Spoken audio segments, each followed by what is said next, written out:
So here we're building an upper cabinet frame, and standard is 12 inches deep. That's about what this is, 12 inches deep. These are the sides of the upper cabinet frame, and this side towards us is the bottom of the cabinet. And I've come up 2 inches so that the face frame on the outside of the cabinet is flush with the bottom of the bottom shelf. It's not a lip, and I've seen some cabinets built like that. I don't like that. And then I divide the distance between the bottom shelf and the top shelf, or the top of the cabinet rather, for the middle shelf. And I'm only putting one single shelf in this cabinet because the height of this cabinet really only allows one shelf. If I did two, it might limit the ability to put different items into the cabinet. So it's big enough that you can pretty much put anything you want in there. So that's why I chose to do it like this.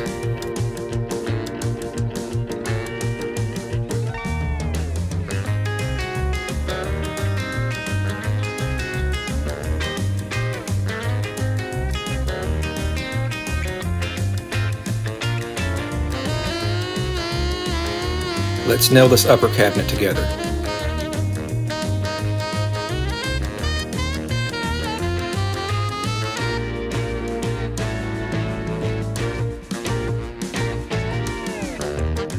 So what an upper cabinet frame consists of is the sides of the cabinet, the shelves, and the cleats. The cleats are those pieces of 1.5 inch material of that plywood that I've ripped down to 1.5 inch wide, and it serves two purposes: to support the back of the shelf and to screw through to support the cabinet to the wall.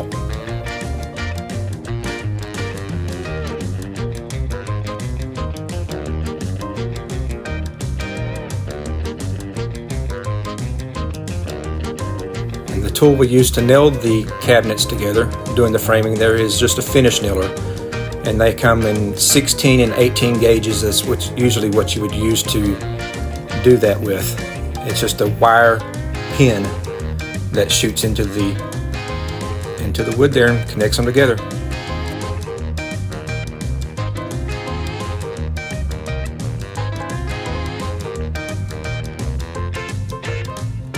So that's how you nail together an upper cabinet frame.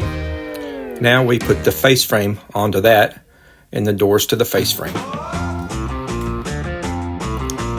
So this is a pocket hole jig, and this is what you use the jig that you use to drill the holes to connect the face frames together. This is very simple tools that you can buy at Harbor Freight at Home Depot. It's not custom cabinet shop tools, but anybody could do these cabinets. They're pretty simple. It just takes some thought, some preparation, and some practice.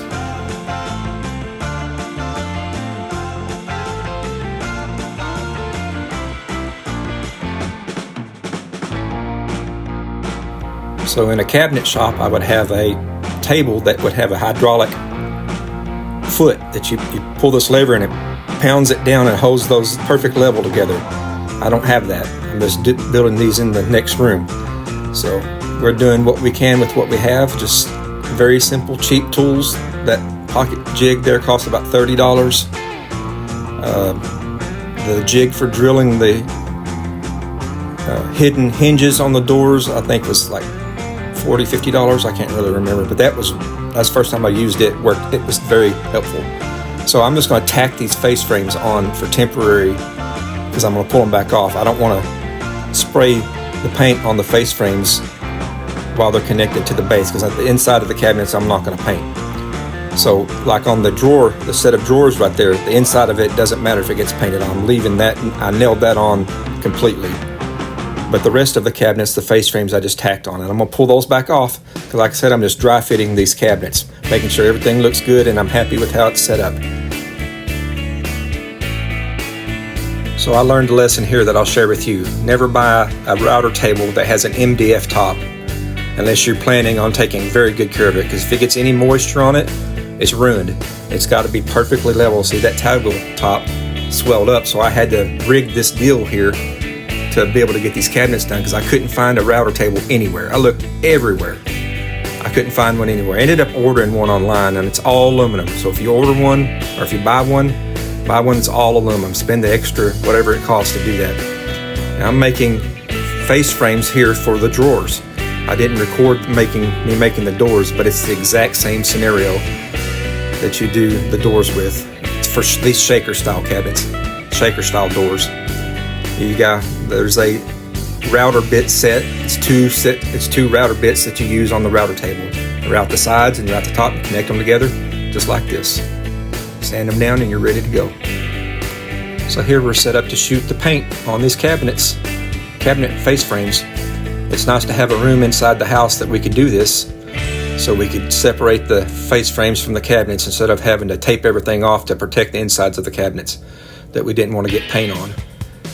So I bought me a new tool. It's a HVLP spray gun. A high velocity, low pressure gun is what it's called. It's basically like a car painting gun, gravity fed gun. This is it. The little machine it's not an air compressor, or it's an air compressor, but doesn't have a tank. So it's got little turbines in this tool that produce this high volume, low pressure air. And it works great. So that way you don't have to waste a lot of paint. You can just use a small amount of paint and do your job, clean it. You don't have to run it through a whole paint rig. Run a gallon in your line so that you can have paint. You could use a airless spray rig, but this is much better. So this is a new tool I got. And this is the paint here I got for doing these cabinets. I'd never used this before, but this is, and I'm not a paint expert by any means, but this is some pretty good stuff. It's pretty hard to even sand off, and it dries in about 2 hours. So that, I ended up using 2 gallons to paint these cabinets, which is actually a lot more than I would have thought it would have needed. But I used what I needed to use.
This paint color, I believe was called something like Midnight Storm.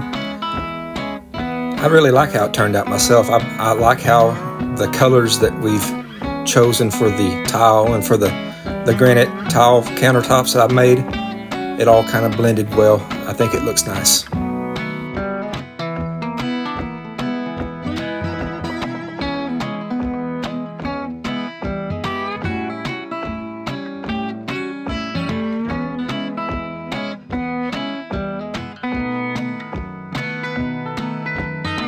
So we see here I used the hidden door hinges. Those are pretty simple to install with the jig, and you can't see the hinges and sticking out the side. It looks really nice. They're good quality hinges.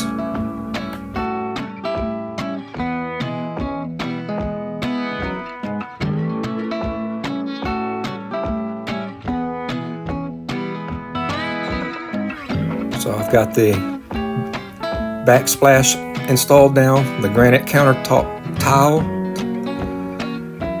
and the edging on the front of the cabinets. We'll be getting the crown on and it all touched up painted, so you can see it completely finished in the kitchen. Get everything grouted and finished.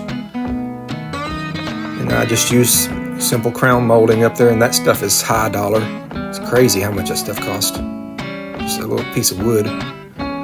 But it looks okay. It looks nice.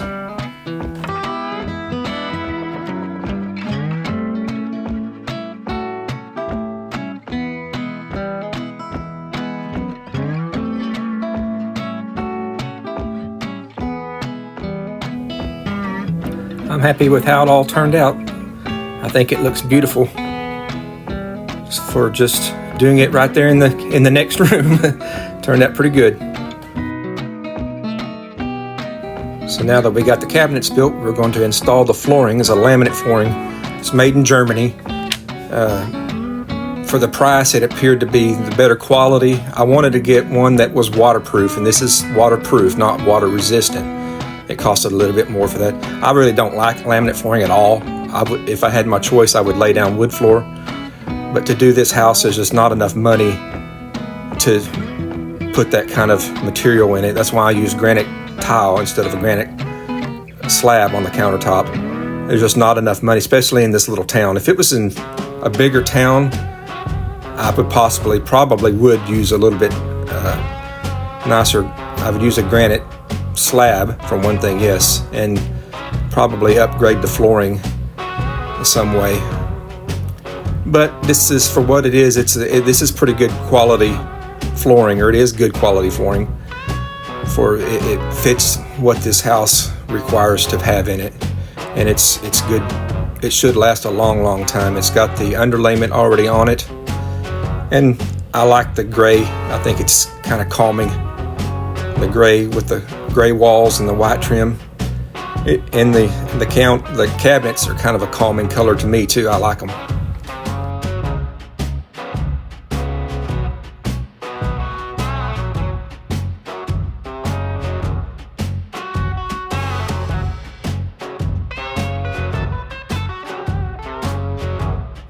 So we just keep plugging away, laying that floor down, little bit by little bit, until we get it all done, and it all looks good, and we're happy with how it fits together.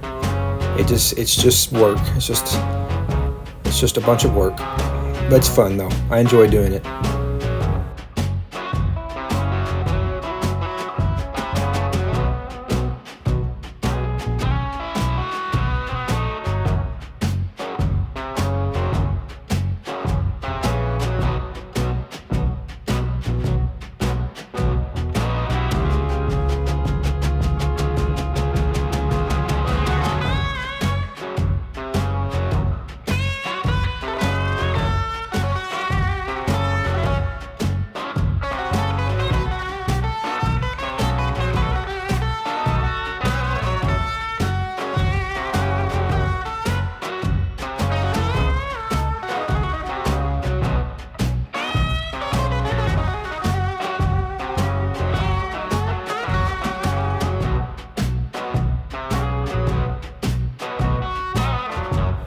Here's one of the two back bedrooms and that closet that we framed in.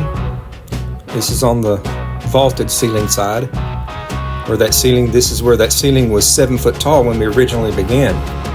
So we've moved that wall over in the middle to make two equally sized bedrooms in the back of the house. So this room was originally a utility room of sorts. The house was just kind of strange how it was all done, but now we've made it a bedroom, and it's got that closet, so we'll finish it out.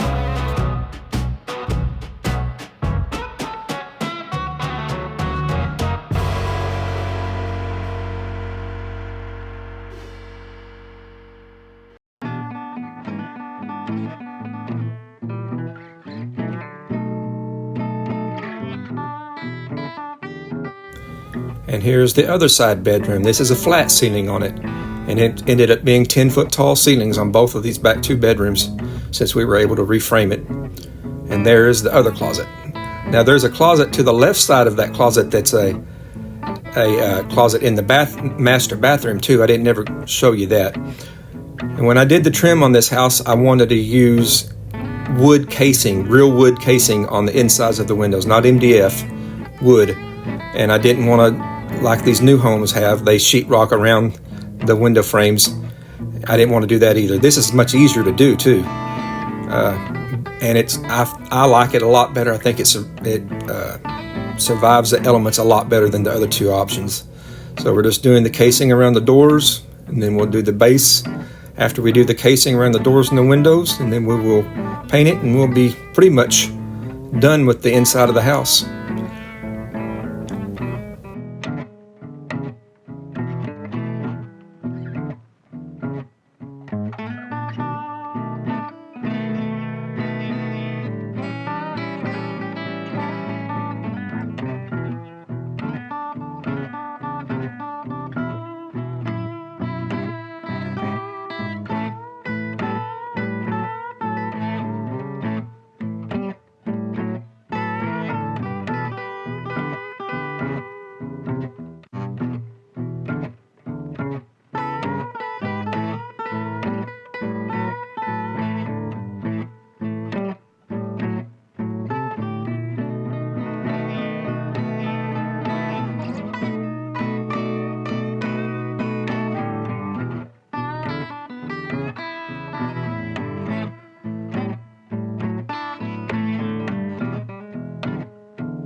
So this is what happens when you try to save a few pennies on a product. These doors are brand new doors, and they weren't that much cheaper, but they weren't built correctly, and some of them weren't finished built.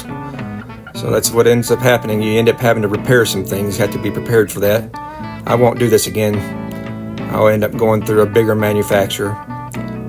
So that ends this video, and the end of the 1920 series is finished up here. I'll do a before and after video coming up next. That'll be kind of fun to see. So hope y'all have a great day. Please subscribe and let your friends know about it, and we will be making more videos soon.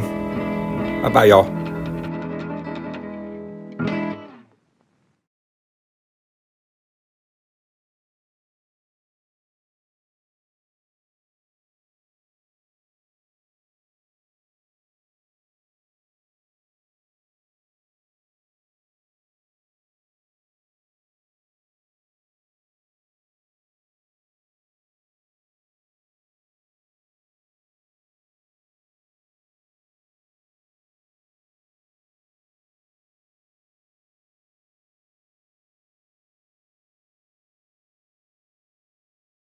So that brings this project to a close, this video of the 1920 house rebuild.